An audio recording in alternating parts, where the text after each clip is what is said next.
You know that person in the meeting who hasn't said a word in 40 minutes? The one everyone assumes isn't paying attention? They just solved the problem you've been talking in circles about, and they're not going to interrupt you to tell you. If you'd rather think than talk, if you listen more than you speak, if people call you too quiet like it's a diagnosis, what I'm about to tell you will completely change how you see your silence. Because while everyone else is performing, you're doing something far more powerful. Silence isn't empty. That's what nobody tells you. While the loud people fill the room with words, quiet people fill their minds with data, reading the room and catching the micro expressions, hearing what's not being said, and connecting dots that talkers miss because they're too busy broadcasting. Psychologists call this observational learning, and it's one of the most sophisticated forms of intelligence, which means you're not just sitting there, you're gathering intelligence like a supercomputer running in the background. Studies show that quiet people have significantly more activity in their prefrontal cortex, the part of the brain responsible for complex thinking and decision making. And that's where it gets interesting. When you're silent, your brain is working harder, running simulations and testing theories, playing out scenarios before you ever open your mouth. By the time you speak, you've already thought through what 10 other people are about to figure out the hard way.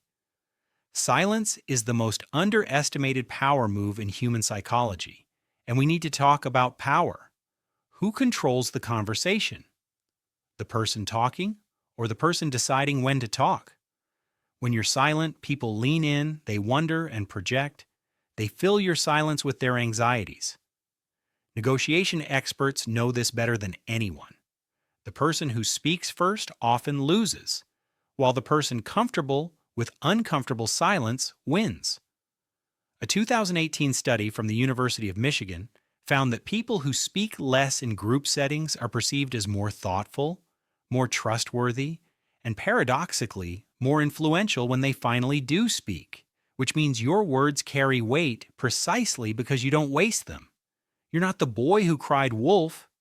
You're the person who speaks when it matters. Quiet people aren't just strategic, they're processing on a completely different level. Extroverts think out loud, using conversation to sort their thoughts, but quiet people think inward first, running internal dialogues and challenging their own assumptions, refining their ideas before they ever leave the mental workshop. This is called internal processing, and it leads to higher quality output with fewer mistakes, more precision, less noise. Quiet people are often the most emotionally intelligent people in the room, and here's something that sounds contradictory. They're watching, listening, noticing when someone's smile doesn't reach their eyes, catching the tension in a voice, noticing who interrupts whom and who defers to whom, who's being excluded. Emotional intelligence isn't about talking about feelings. It's about reading them. And you can't read the room when you're too busy performing for it. Society punishes quiet people, and we need to address the elephant in the room. From kindergarten teachers saying use your words to corporate cultures that reward whoever talks the most in meetings, the world is built for loud people who know how to perform. Quiet people get told they need to come out of their shell, speak up more, be more assertive, as if silence is a deficiency that needs fixing. The world doesn't need more noise, though. It needs more signal, and quiet people are pure signal. Some of the most successful people in history were known for their silence, and there's a reason for that. Warren Buffett sits in meetings and says almost nothing before making billion-dollar decisions. Bill Gates would think weeks where he'd disappear into silence to process information. And Albert Einstein said, "If I had an hour to solve a problem, I'd spend 55 minutes thinking about the problem and 5 minutes thinking about solutions." These weren't people afraid to speak. They understood that silence is where genius lives. Words are expensive, and that's what quiet people know that loud people don't.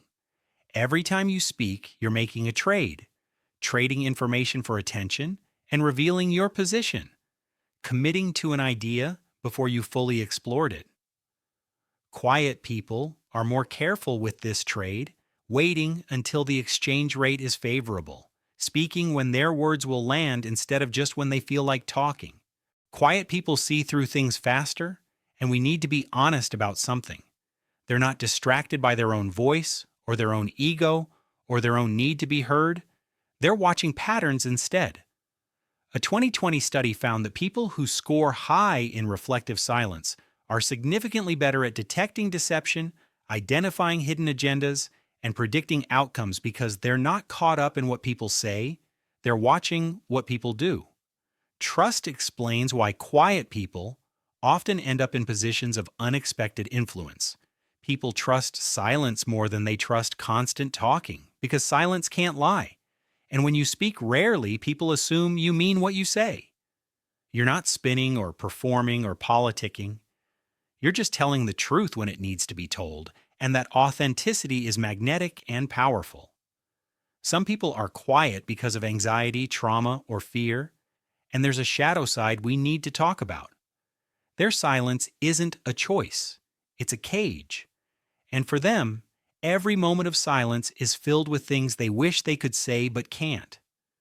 Is your silence strategic or is it protective?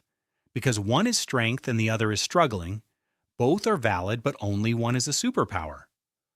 Those who choose silence strategically, who are quiet by nature, not by fear, they're playing a different game entirely. While everyone else is competing for airtime, they're competing for understanding. While others are trying to be heard, they're trying to be right, and in the long run, being right beats being loud every single time. Psychologists describe this as high self-monitoring combined with low need for external validation, which translates to quiet people don't need the room to confirm they exist. They exist whether the room knows it or not. Their self-worth isn't tied to being seen or heard, it's tied to knowing they've thought something through, that they've understood something deeply, that when they move with precision. Quiet people often have richer inner lives than people who talk constantly, running entire worlds in their heads. Conversations, scenarios, ideas, creations, all happening simultaneously, while the loud person is having one conversation out loud. The quiet person is having 12 conversations in their mind, testing variables and exploring possibilities, building frameworks. Their silence is a factory of thought. If you're the quiet one, the one people underestimate, the one who speaks last or not at all, you're not missing out. You're playing chess while they're playing checkers, you're building while they're performing, you're thinking while they're reacting, and in a world that never shuts up, your silence is the most valuable real estate there is. Lions don't need to roar to prove they're dangerous, they just are. And the next time someone tells you to speak up, remember this. Your silence isn't weakness, it's patience and precision. It's power that doesn't need to announce itself. If this resonated with you, hit subscribe. You're probably the type who doesn't comment much, but your silence speaks volumes. And if you want to understand why your brain processes the world differently than 90% of people, the next video will show you exactly why your quietness is your greatest weapon. Click it. You'll finally understand what you've always known. You don't need to be loud to win. You just need to be right.